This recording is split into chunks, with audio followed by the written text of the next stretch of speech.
Marc, què és això? Pues bueno, este és l'hivernacle de l'Escola de Formació Professional de la Safor, en Beniarjó, i hem col·laborat en la seva restauració.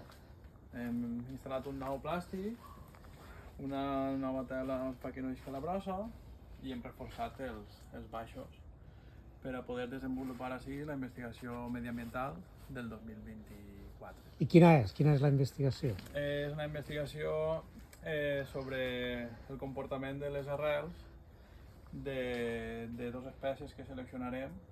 Probablement serà figuera i salze. I avaluarem com respon a